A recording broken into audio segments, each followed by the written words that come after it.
Hello, welcome to Common Censored. I'm Lee Camp, joined actually in studio for the first time in like a month and a half, Eleanor Goldfield. Hello. It'll be so nice to not have to splice this shit together in Pro Tools after the fact. I'm just saying. I did notice that you would often splice it incorrectly so that I sounded really drum. Like you'd make a great, really cogent point, and then you just splice in me going "durr," which really sucked. But. Damn it! I was hoping you wouldn't notice that. Thank you guys for joining us. This is a show where we talk censored stories and people, sensible solutions, and common ground movements to fight and build. And sometimes other stuff. This is a huge week of news, a huge week of or month of what's going on right now. So we got a lot to get through. Something I kind of just wanted to get out of the way real quick is, and we'll be talking about this on various other platforms. I did a moment of clarity that had some words about it as well in there. But anyway, our friend and fellow activist and comrade Kevin Zeese has passed away unexpectedly. He also co-founded Popular Resistance, which this is on the Popular Resistance Podcast Network. So we have a lot of connection to Popular Resistance and to Kevin. And we won't get into how amazing he was, how awesome he was. I just wanted to let you know that we talk about that on other platforms.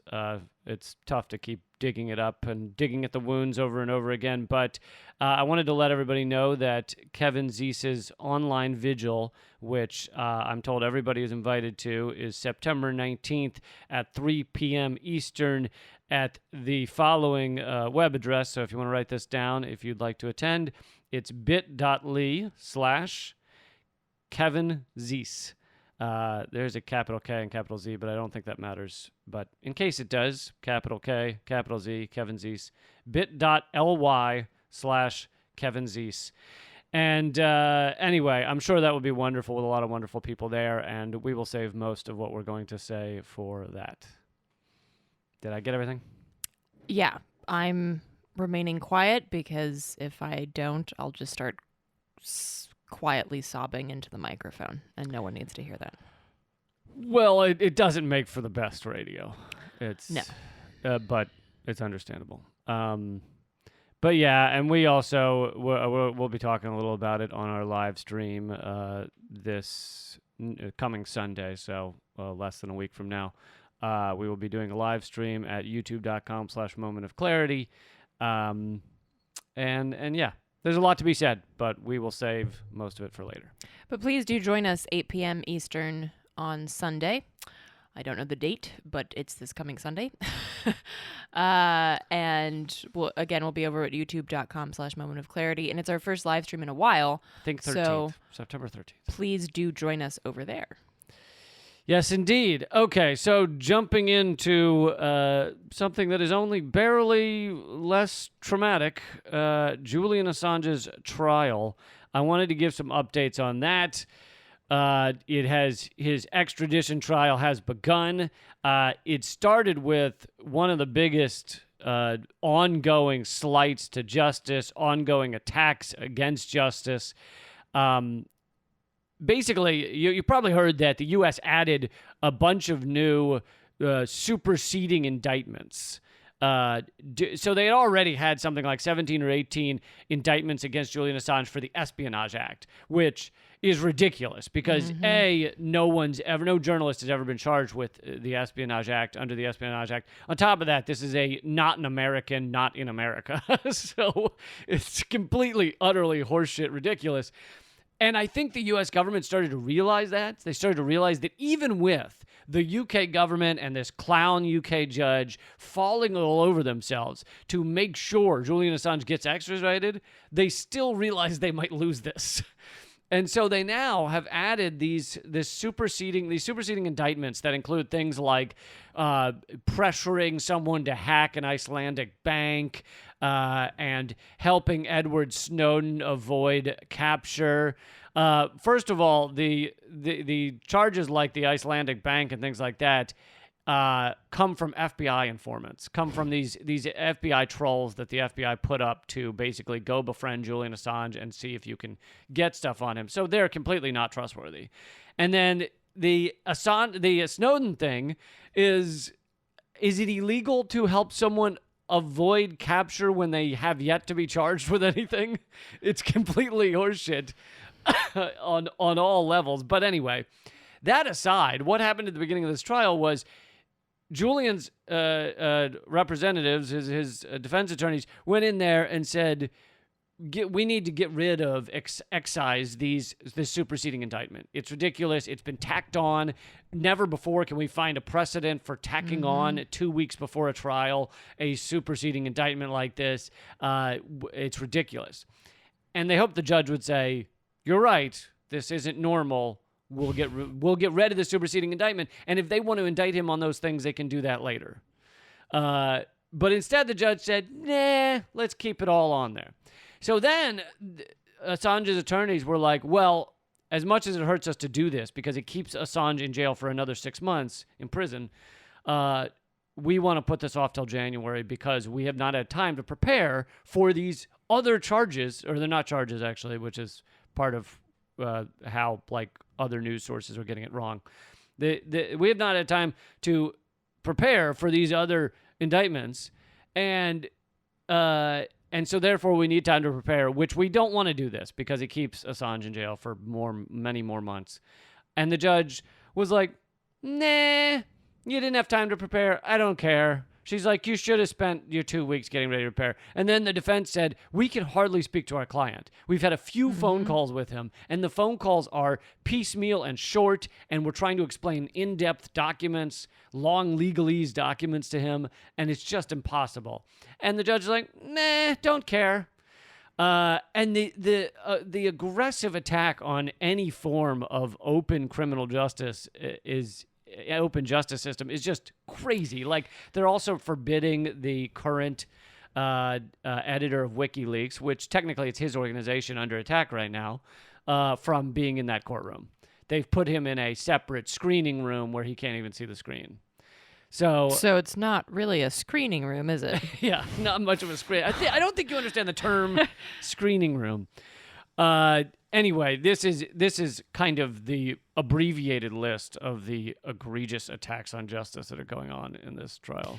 Well, it reminds me, you talking about the judge there reminds me of the judge that John Kiriakou is told this story to me and many people many times, but how he was told basically at his trial, you're not allowed to share any evidence on your behalf. So the only people that were allowed to give evidence were the people that were giving evidence against him. Right. He wasn't allowed to give evidence in his own defense. And this really speaks to the fact that these judges are there. They are in those places of power because they are these kind of people. The reason that they have those spots is because the system knows, oh, no matter what, this judge is going to say whatever the fuck we want them to say.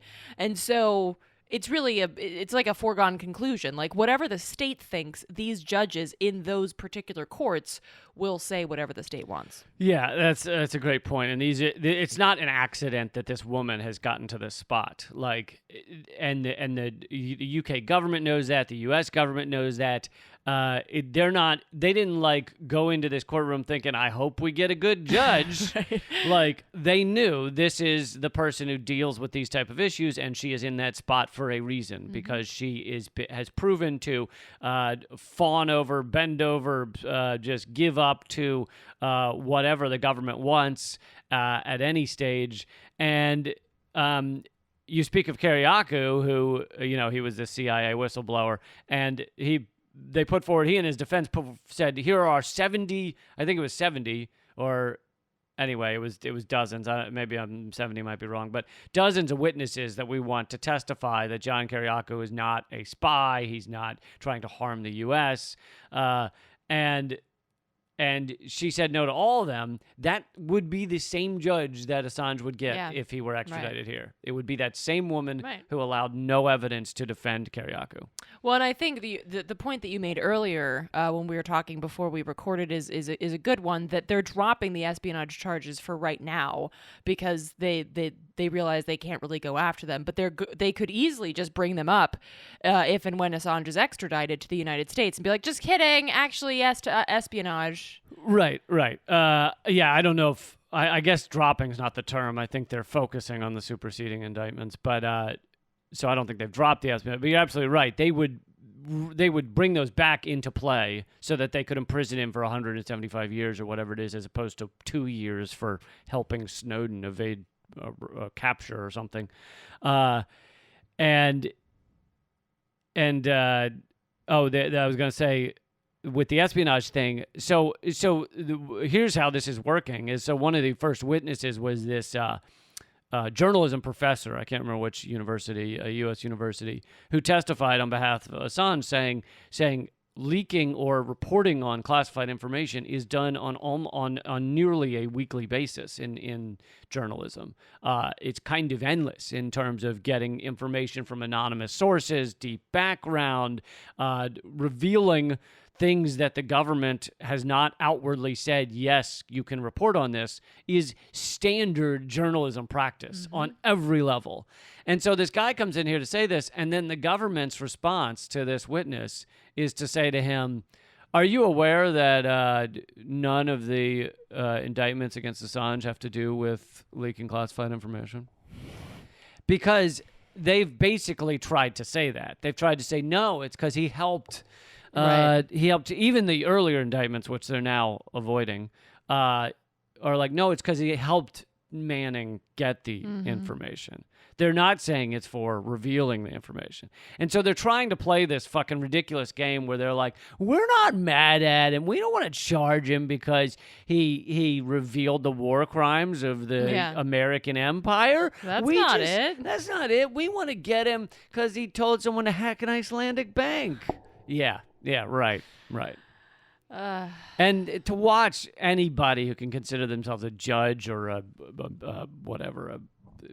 representative of the court, to fucking listen to this shit is just so incredible. And at one point, actually, it was when they came after that professor and said, are you aware none of this has to do with leaking classified information?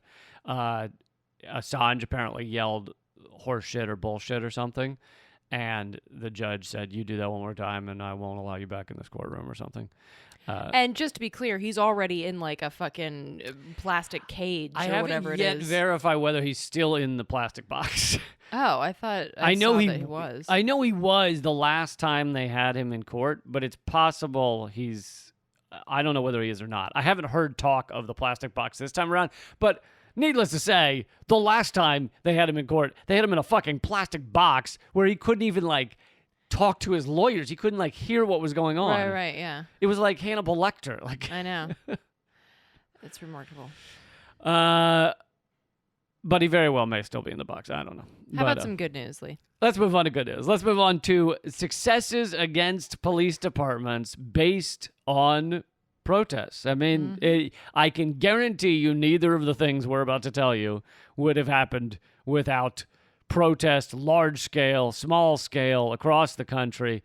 So let's start with the most recent one, or the one that is the most topical. Is that so? Rochester, the cops there killed a man. I'm trying to remember. I think it's another suffocation case where they kind of kneeled on him for an hour or whatever it was. Daniel Prude. Am I right that it was a lack of breathing? I'm not sure. Where they fucking choked him to death or something.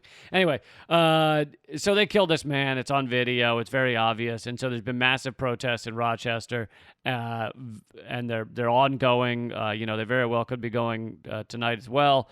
But the latest step is that the entire higher echelon of the police department has resigned, but let's say were fired.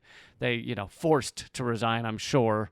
I seriously doubt they were like, you know what? We haven't done a good job But so this is coming from some, corporate shill at BuzzFeed, reporting that after days of protest in Rochester over the killing of Daniel Prude, Mayor Lovely Warren, what a name. I Lovely, know. just announced entire Rochester Police Department command staff, including the chief of police, is resigning. And this came just a few days after the chief of police said that he had no plans to resign. So some shit went down. And actually, He was like, no, I'm staying, and he could feel the screen door being pushed close behind him. Wait.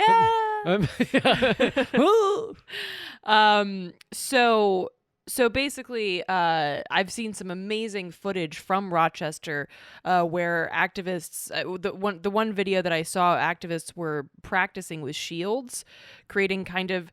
Okay, I don't know if anyone's seen the movie Braveheart, but you know that scene in Braveheart where they put up their shields against the like the a shield arrows? wall. Yeah, With like a ceiling. right. Shield ceiling. This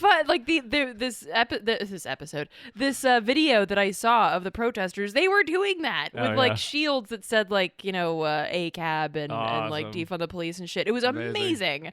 It was Wait, so. did they also show their asses through their kilts? Lift up their kilts? The serious question is, were there kilts, and if not, why? But it was brilliant. It was really beautifully done. And so the clear message there was that there is a coordinated and very resolute pushback against the police in Rochester. And so this news is coming after, obviously after that video was filmed that I saw, and it'll be interesting to see how this affects the protests in the streets.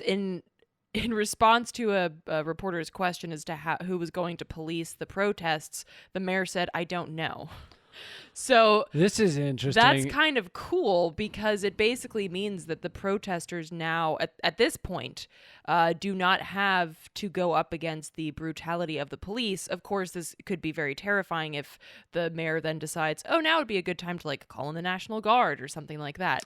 Right. Well, and this next line by this again hack at BuzzFeed is interesting. Paul McLeod, he says, just spoke to Reverend Myra Brown, one of the elders attending the Rochester demonstrations as a sort of buffer between protesters and police. She's worried it will be bad again tonight if the outgoing chief and police under him no longer feel they need to follow the mayor's directions. Meaning, I guess, because they said we're stepping down, therefore we no longer have to listen to the mayor. Meaning they're going to go rogue and be like white militia in the streets killing protesters? Yeah, I don't really know what that means. Maybe there's a scenario where, because when the mayor said, I don't know who's going to take charge, that could mean that someone at the police department takes charge without even, like, talking to elected officials, which could make them completely unaccountable to any sort of elected officials. So, as a segue into the other story, the interesting thing about and I don't have all the details of Prude's death, but one of the demands of the protesters was not only that, because there were 7 officers involved in Prude's death, which, first of all, why the fuck are there 7 people involved in the death of one person? This is grotesque. But also, those 7 officers have been suspended without pay. The New York Attorney General's office has opened an investigation, but protesters demanded that they be fired, not just suspended. When I was in high school, you could get suspended for cheating on a test, like killing someone or Jesus showing Christ. up with, or especially if you were female at the time, showing up with shorts that were too short. Oh yes, my high school was particularly fascist. Men about could that. show up in a thong. I think it was fine. But the protesters also demanded that the police be barred from responding to mental health calls. And, beyond that, they wanted the police department defunded. But that's an interesting point flowing into that next story that you found, Lee, from Denver. Yeah, I love this. This is what I've talked about a lot. So have you, that police should not be doing about 90 or more % of their jobs, quote unquote, their jobs. We call the police for fucking everything. We call them because music is too loud. We call them because, in one of the examples I'm about to give, someone called the cops because they saw a guy setting up a tent near their home. And In Denver, apparently this has been 4 years in the making, so I'm guessing the plans for this started with the initial Black Lives Matter push years ago. But Denver has now switched so that many 911 calls, rather than given to police, are given to a mental health service, an organization that sends mental health workers. They go by STAR, STAR, which stands for something I'm missing. Support Team Assistance Response. And I was about to make something up, which would have been real good. Suppository. Socialist, tenacious. Yes, ass responders.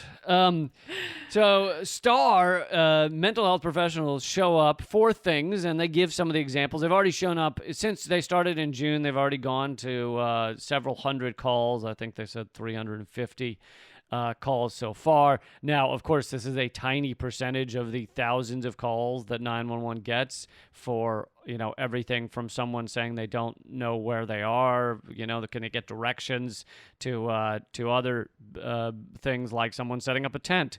And in that case, in this article from Denver, a guy is setting up a tent near a house, and they send the mental health professionals rather than the cops, and they go, and of course, it's just a homeless person who thought they'd set up their tent there. To fucking sleep. Whereas you send people with guns to go confront a homeless person, and a certain percentage of that time, you're going to have that guy killed.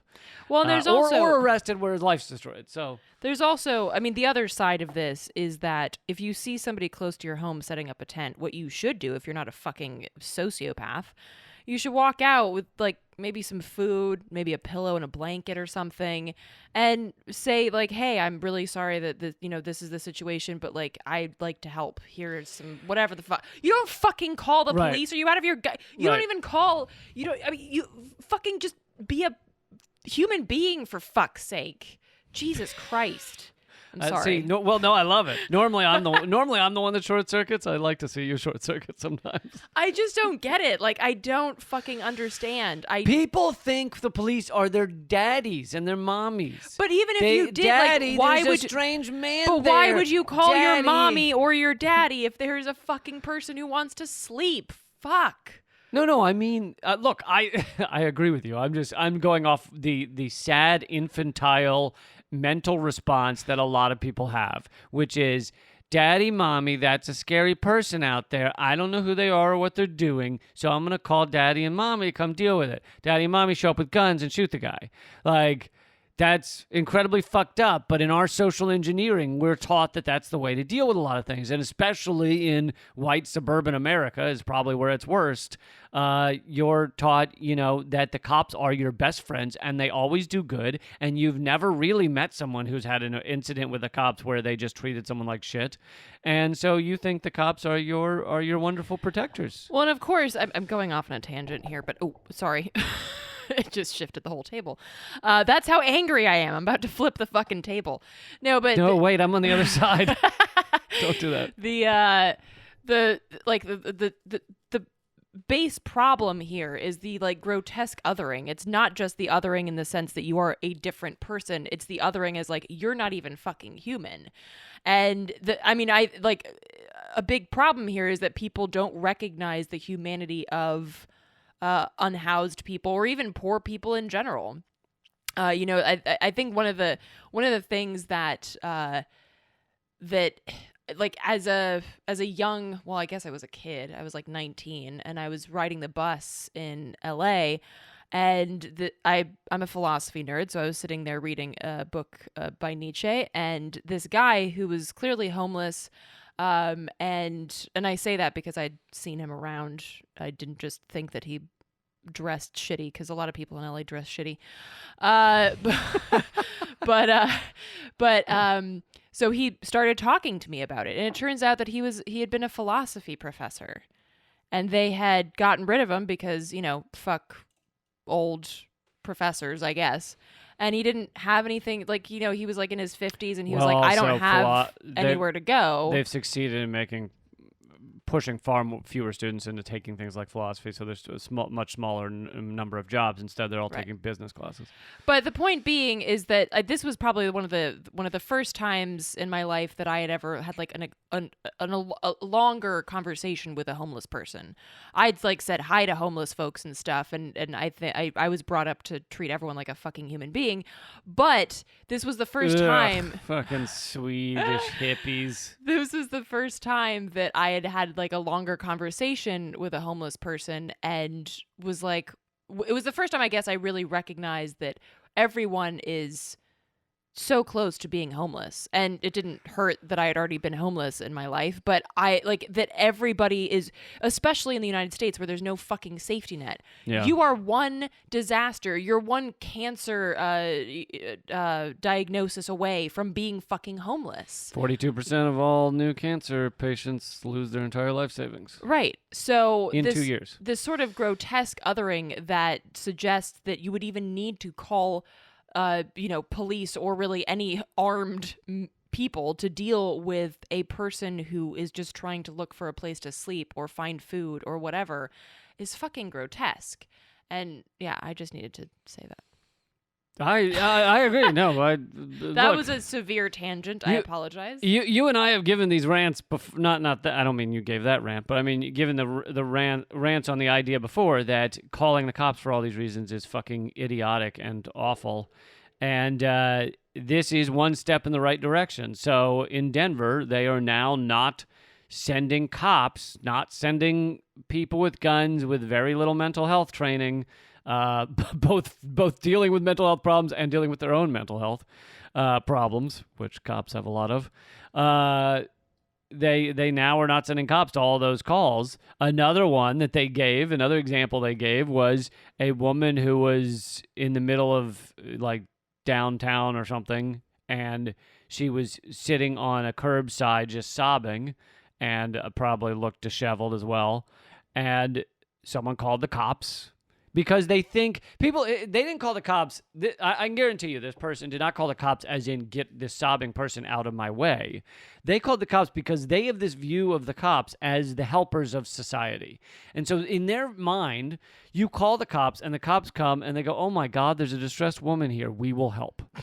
They do not, the people that are calling the cops for that type of thing do not understand that there's a 50-50 shot, or maybe worse, that these cops will either arrest this person, upending their life, putting him in jail where they can't get out because they don't have the cash, which also should be illegal, cash to get themselves out of jail. They might not have an ID. They could end up in prison for years, or they get arrested and they don't want to be arrested, so they swing a punch, and now they've assaulted a police officer. Like, these people don't understand. These are not good people to call for someone in need. And so anyway, the call goes to 911, girl on the corner sobbing. Instead of sending the cops, they send mental health professionals. They show up. It turns out the woman had something had happened in her life. She had no money, and she didn't know where she was in town. Like, literally couldn't figure out where she was, and had no phone and no money. And it was hot out. And so she's basically stuck in the heat without a phone or money or anything. And they basically said, how can we, they get her water and everything. They say, how can we help? Where can we drive you? And they solve the problem. Instead, cops, sometimes they help the person. A lot of times they arrest the person. A lot of other times they just say, get the fuck out of here and go on your way. Move along. So anyway, this is one of these good ideas that should be far more prevalent in our society, and instead, as I've said before, we run from good ideas like it's an angry beehive that wants to talk to you about life insurance. It's fucking ridiculous. We need to take good ideas from various cities around the country and implement them all over the place. And I will say that I don't know if this is a direct descendant, so to speak, of the Cahoots model, which started in Eugene, Oregon, as part of the Whitebird Clinic there. I had one of the guys from the Whitebird Clinic on my show act out a while back, but it's a great organization that's been doing this now for quite some time. And one of the things that they also do is they offer trainings and basically ride-alongs for folks from other cities to see how they do it. And they have a an understanding with dispatch, same as what seems to be the case in Denver, where if somebody calls 911, says like, hey, this person's sobbing on the street corner, this person seems like really whacked out on drugs, they send the Cahoots team, which includes one medic, either a nurse or an EMT, and a crisis worker who has at least several years experience in the mental health field. And basically their goal is to, and I'm quoting from their website, to create immediate stabilization in case of urgent medical need or psychological crisis, assessment, information, referral, advocacy, and in some cases, transportation to the next step in treatment.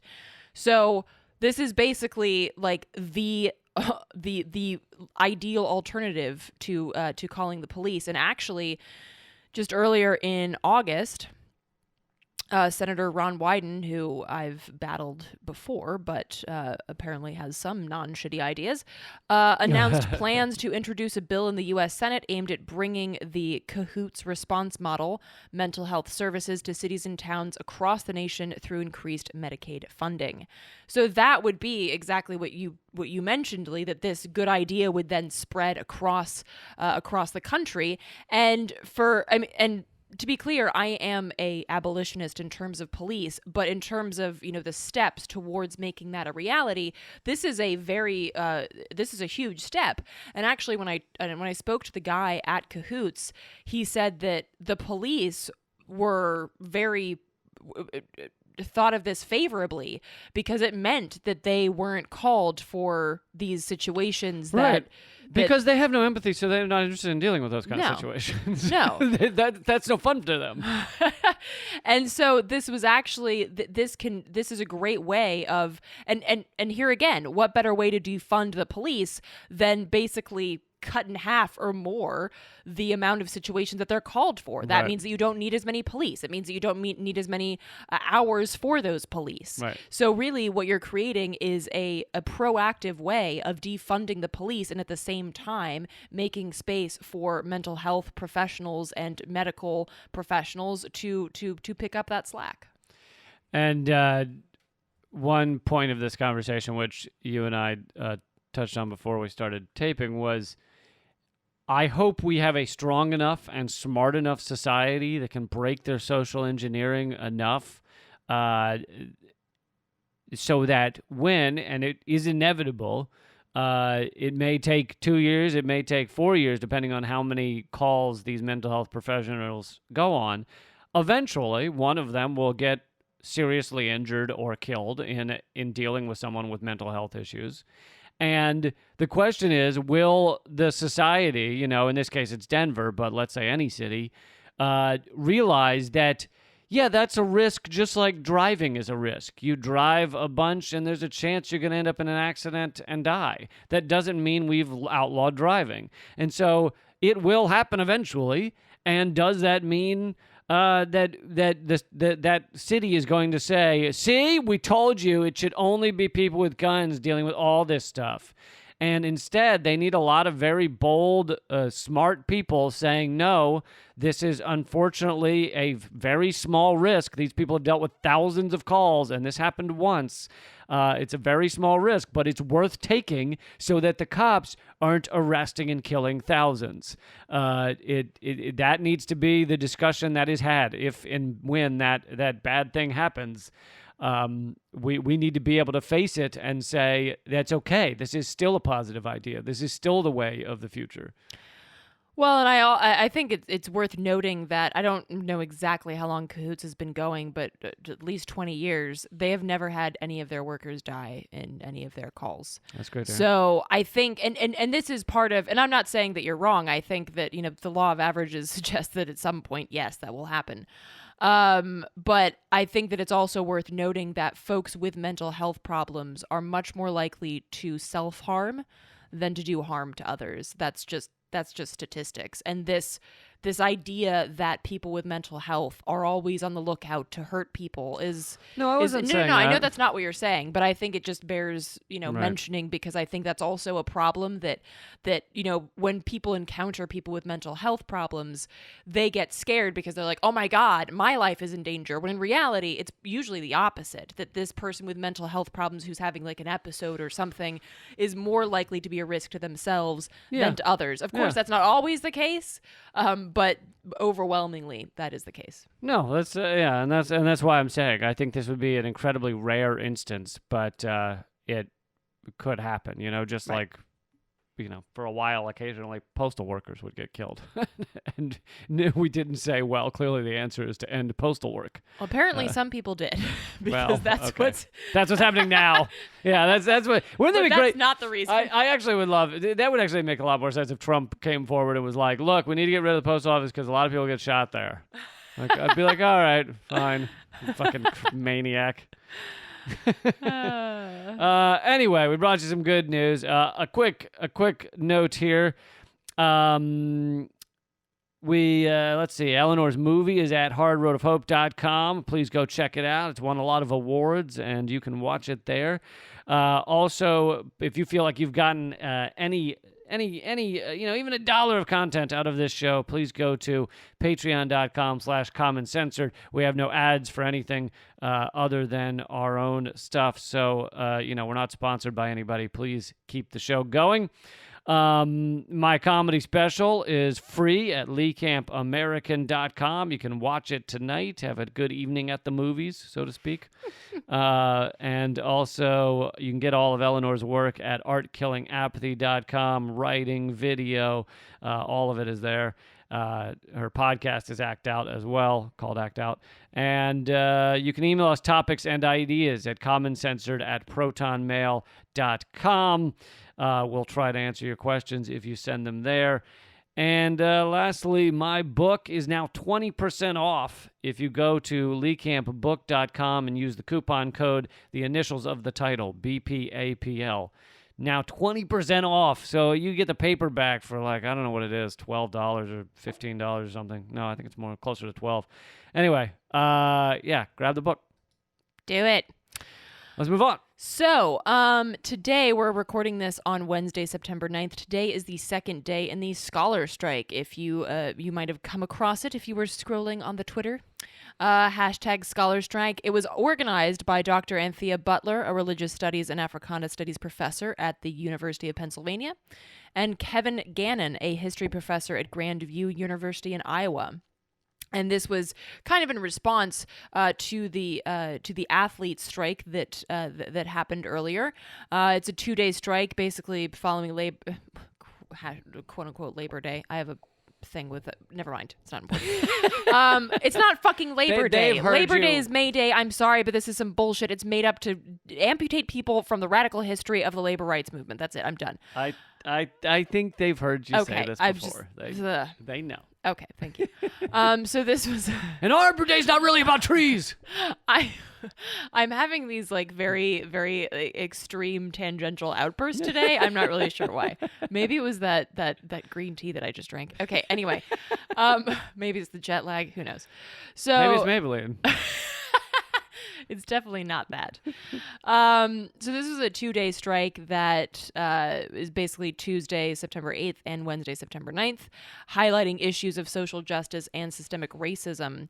The two professors, again, Dr. Butler and Gannon, who organized this, wrote on the Academy Magazine blog, quote, "It is time for the academic community to do more than teach classes and offer reading lists on racism, policing, violence, and racial injustice.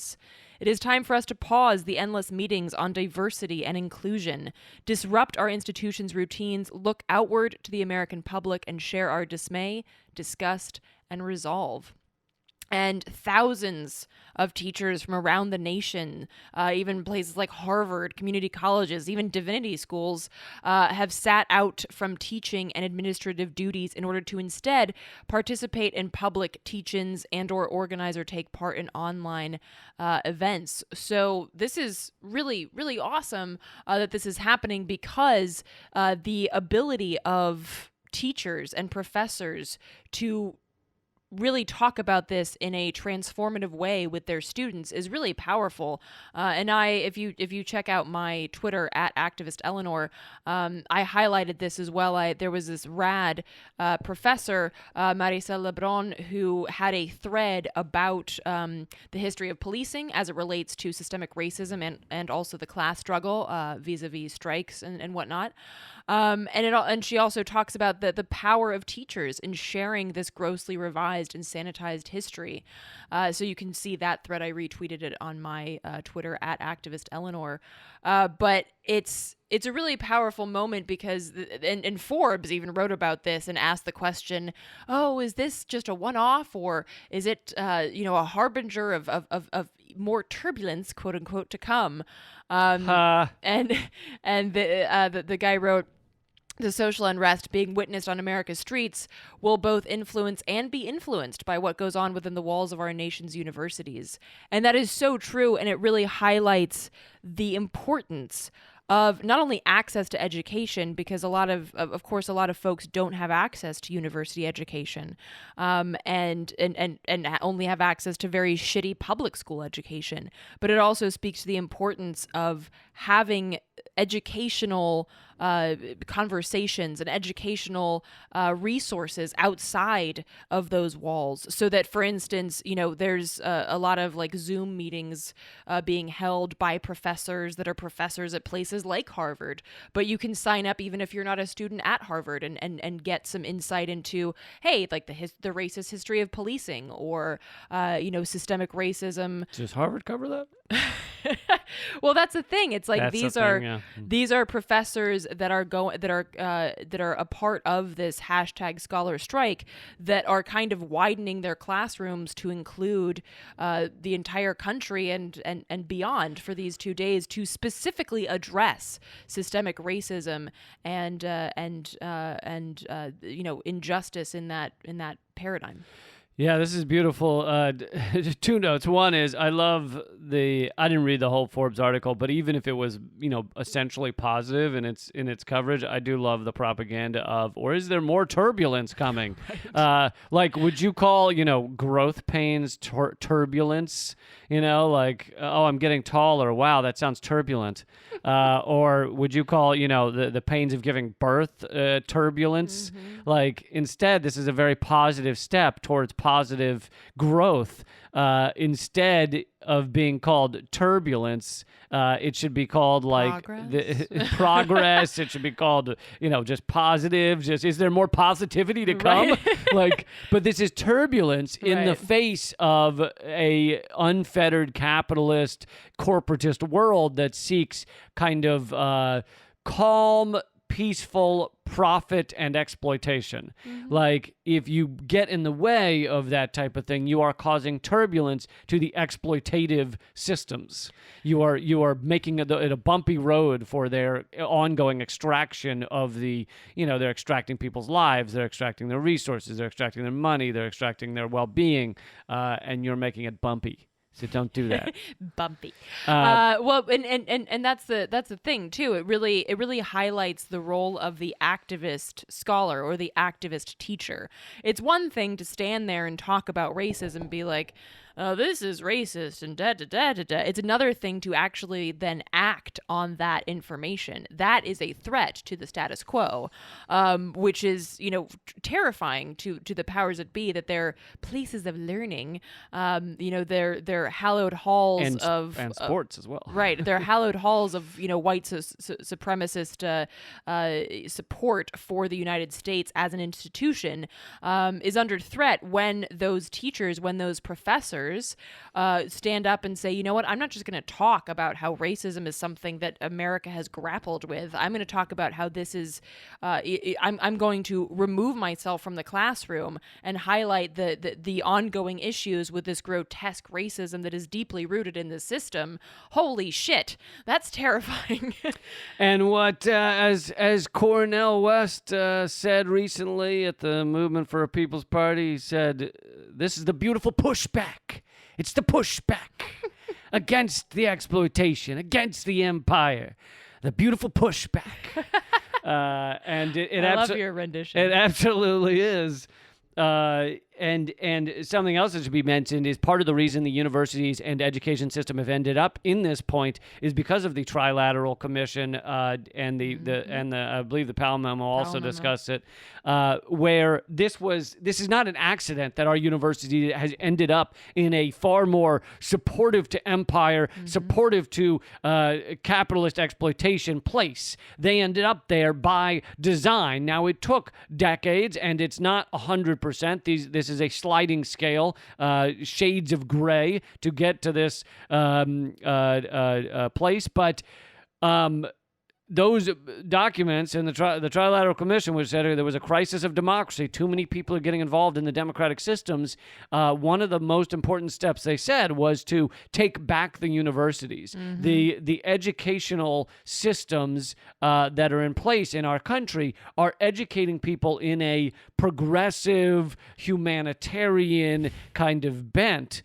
A lot of protests were growing from universities around the Vietnam and civil rights era. Right. And this is 1973, so this is, right after they're seeing the grand impacts of these of the pushback.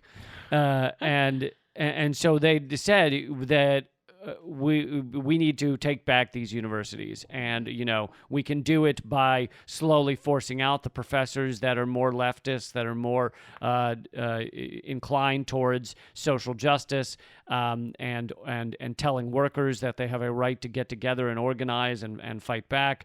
And we could do it by the money involved, the massive institutions and corporations that now fund universities. And now we're in a place where universities are far more for profit than they ever have been before. They used to be largely not for profit. They used to be largely aimed at educating a society so that we had a better, more competitive nation against other nations. Now they are merely want to enrich themselves and their board members, while people are often exploited. I mean, some people end up in the jobs they want, but many do not.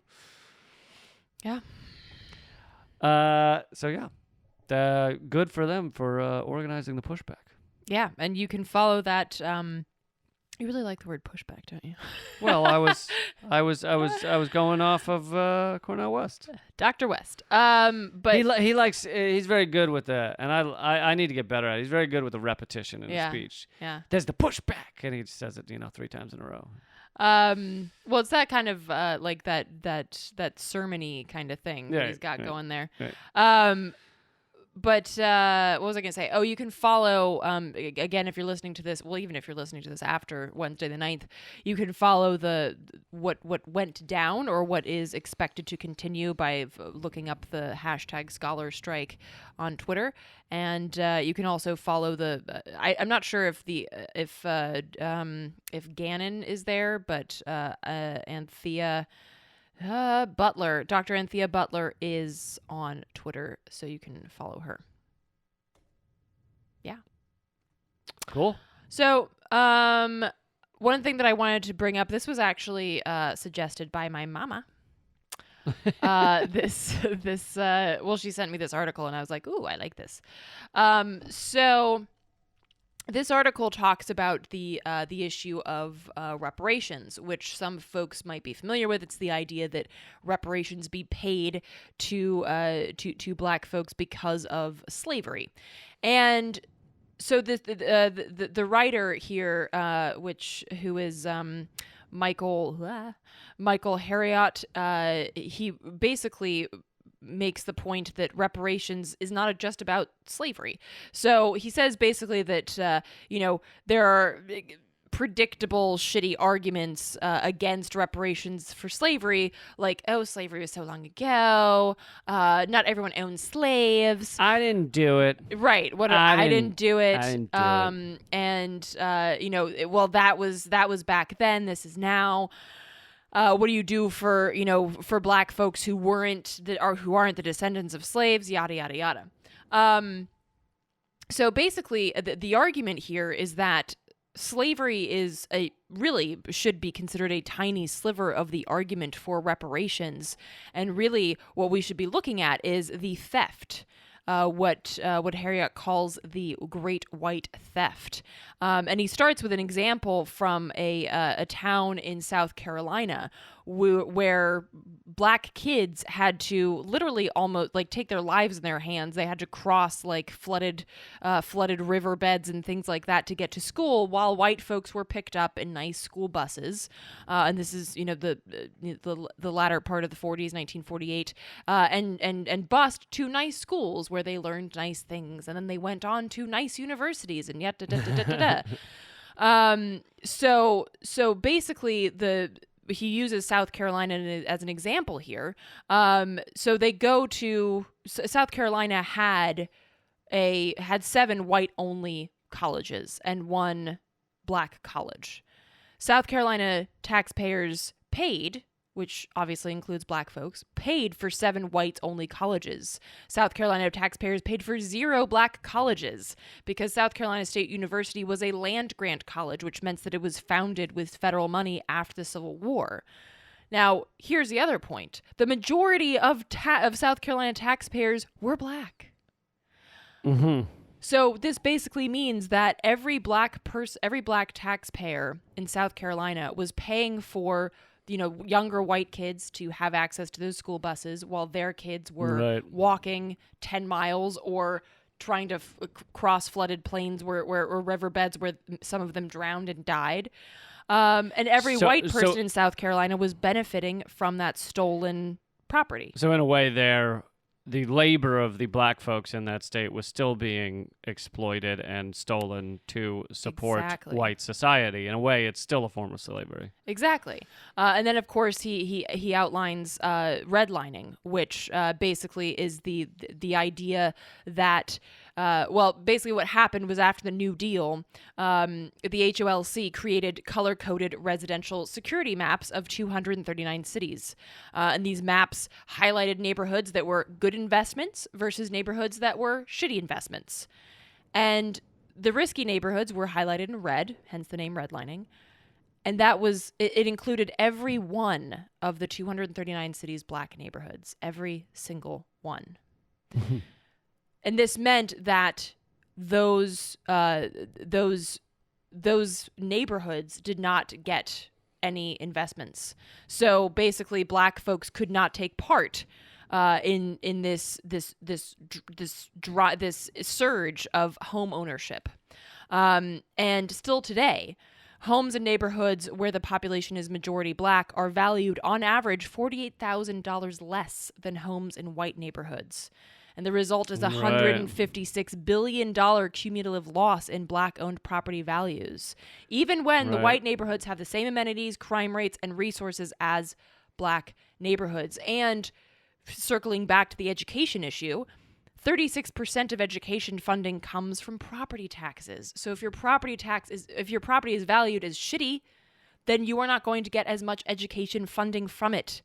So that means that there's a theft of $23 billion, Harriot notes, because these homes are valued as less than white homes in similar neighborhoods. And a couple other ones that I had in my last book, kind of down the similar path. Well, one is that one of the jobs FEMA does is they go into a destroyed place from a disaster, and they offer to buy up people's ruined homes for, a good price for a ruined house. And basically allow the people to start over, so they take the money and they go live somewhere else or whatever. And it turns out FEMA has almost exclusively been buying up houses in white neighborhoods, probably because they realized they could eventually, once they cleaned them up or whatever, once the disaster was over, resell them and actually make money, by owning that property, by FEMA purchasing it. So FEMA has been running around helping white areas and not helping black areas, when black areas are far often, statistically speaking, far more destroyed in natural disasters. Yeah. Another one was that in white dominant schools or whatever, schools that are mostly white, predominantly white, I can't remember the exact number, but it's billions of dollars nationwide more of federal funding goes to predominantly white schools than predominantly black schools. Mm-hmm. This is elementary, grade school level and high school, and it just so yet again you see how our society is helping to fund white people more than they're helping to fund the progress of black people. And you can kind of go down the list. I mean, it keeps happening again and again. And this isn't even talking about standard systemic racism, like black people are less likely to get jobs, even if they have the exact same qualifications, that kind of thing. This isn't even getting into that. Well, and it spreads into all aspects of life, because people in those historically redlined areas, they pay higher auto insurance rates, they pay more for fresh food, they have less access to medical care, they pay higher interest rates on their loans, they have to pay higher bail amounts, they're more likely to have to pay bail. They have to wait longer to vote, and they receive more parking violations. So, like, legit, like every fucking part of your life is affected then by the history of redlining and this history of basically what he calls the Great White Theft. And that means that every single black person is negatively affected by this theft, while every white person is positively affected by this theft, because that means that we as white folks have more access to the things that have been stolen from black people today. Like, not like 1860s, but like fucking today. And this is not about white guilt. Fuck that shit. That's not my point. My point is that reparations aren't about some shit that happened hundreds of years ago. It's about shit that still happens to this day. Right. And the fact that my life, if I were black, would have the upwards hill to even be where I am right now, which is not that financially stable, would be like exponentially fucking steeper and filled with more obstacles if I was just black. And that is the argument for reparations. It's not the issue of slavery should really be, is Michael Harriot's point, should really be a tiny sliver of this argument. Yeah, I think those are all great points, and I hate when people are like, especially when this argument usually or often comes from black people, where you successful black people, where they're rich or whatever, you know, the Ben Carsons and the Herman Cains and the what's his name? I don't know. You took the two I was thinking of. Well, I was gonna say an actor, but Morgan Freeman. Oh, Morgan Freeman. Yeah. Morgan Freeman, and I think maybe even Bill Cosby before his downfall, but probably has the same argument now. But no, there's not really much racism, because look at me, and it's like, you're the exception that proves the rule, motherfucker. You goddamn asshole.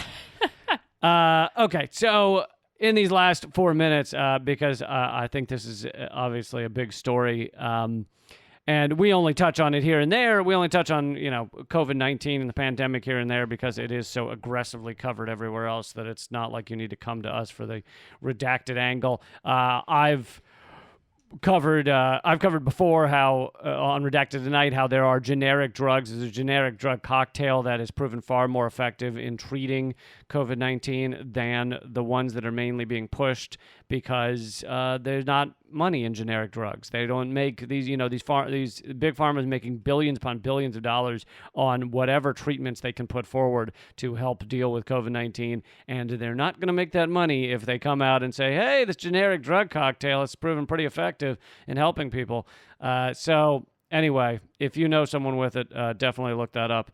But the new story we have for you, if you want to go ahead, do the honors. Yeah. So a new study, and this study was put out by the IZA Institute of Labor Economics, shows that more than 250,000 COVID cases between August 2nd and September 2nd came from the Sturgis rally. That's approximately 19% of all U.S. cases added last month. For those who don't know, Sturgis is not a fish rally, right? What is the Sturgis rally? Sturgis is a motorcycle rally, but really it's a rally for the fucking dregs of society. And I say that as someone who has known people who have played at that rally. You mean performed? Yeah, performed. It's something that brings almost like 500,000 people. Also, you're a motorcycle rider, and you have been good friends with motorcycle riders. Yes, and none of my friends have ever gone to Sturgis, because it is it is fucking it. It's like Missing Link Central. Like what? It's fucking. I'm sorry, but it really is. It's like the dumbest, and I say this understanding, of course, that our education system is shit, but it is a collection of the dumbest, most racist, most hateful people all coming together on two wheels and comparing Nazi tattoos. Like that is what Sturgis is. And for the one guy out there who's like, hey, I go to Sturgis and I'm a leftist who loves all your stuff. Exception that proves the rule. Right. The name of this episode is Exception that proves the rule. Well, I mean, and I've never been to Sturgis, but I've heard from people that have performed at Sturgis that, I mean, one of my friends who's Egyptian, he was like, I've never felt so desperate to try and prove that I'm white in my entire life. He's like, I got all these Nazi tattoos. I don't know why. Well, because he's like light skinned, so he's like, quote unquote passable, and he was like, I've never felt such an urge to like just powder my face with with white foundation, because it's legitimately terrifying. And so I like a lot of. So and Sturgis, when I heard that Sturgis was going forward, I was like, well, this is just going to be an explosion of COVID, because COVID doesn't hurt me, motherfucker. I'm a tough guy. My lungs are tougher than anybody's. Yeah. So basically, this was a. You know what's treated my COVID is whiskey. I just drink whiskey. I just smother the corona with the whiskey. So yeah. Basically, and this is in South Dakota, which is a very rural state. So this influx of a shit ton of bikers really crushed the state's ability to manage. And of course, as some of you might not know, South Dakota is home to a lot of indigenous peoples and indigenous reservations who have already been hit incredibly hard by COVID. Navajo Nation, for instance, which is not in South Dakota, but south of there, has been hit hardest of any of the places in the United States. And, this is largely because indigenous folks have the least amount of access to healthcare and public resources than any other group. And so the added fact that this took place in a area that is that has a lot of indigenous folks just adds that much more insult to injury. So basically, and this is also Kristi Noem is the governor of South Dakota. And so this extreme spike in COVID has added $12.2 billion in public health costs. I don't even understand what that means. That's crazy. 250,000 cases, and this kind of shouldn't be surprising, but this does seem to be increasingly where and how the coronavirus has gotten so bad in the U.S. is because of events like this or like bars. It's largely not being spread by even at things like protests. So you're like, okay, at a protest, you've got 1,000 people all packed relatively close on a street. But there's some differences. One is they're all wearing masks. They're largely not facing each other most of the time, real close. And those two things have proven to be some of the biggest ways that this is not being spread. And then you look at something like Sturgis or even just bars. Apparently, so some states are actually revealing where the hot spots have come from because they've done some tracking. And one of the states I remember looking at, they had found that like the vast majority of spreading of the coronavirus in their state has come from like bars and restaurants and basically places where people take off their mask and are next to each other and think it's fine. And so they're spitting in each other's faces. And the other thing is at bars, they're like the bars that are opening continue because they want to seem fun and look, we're back. They're continuing to play loud music. Yeah. It's like, what do people do when there's loud music? They talk as loud as they can and spit in each other's faces. So just really quick before we wrap up, I think it's worth noting that South Dakota Governor Kristi Noem allowed Sturgis to go forward. Not only that, and this is from today, this article, South Dakota Governor uses the coronavirus relief funds that she got for a $5 million tourism ad. Despite the fact that her state is now number 2 in the fucking nation for COVID cases. Used on at billboards. 439 new cases per 100,000 people. And So- her ad is basically like, South Dakota, the land of the free. I used $5 million of medical funds for a tourism ad telling more people to come here. So they're like, now that more people have died because we didn't use the money to help people, there's more room to enjoy Right. South Dakota. Yeah, so that's just... Wow. That's the kind of stupid that even duct tape can't fix. I was hoping you'd done that way. Thank you. I totally agree. All right. Thanks a lot for joining us, folks. Please go on over to patreon.com/commoncensored, where we're going to do 10 to 15 more minutes. And, if you feel like you got anything out of this episode, that would be awesome if you can support the show that way.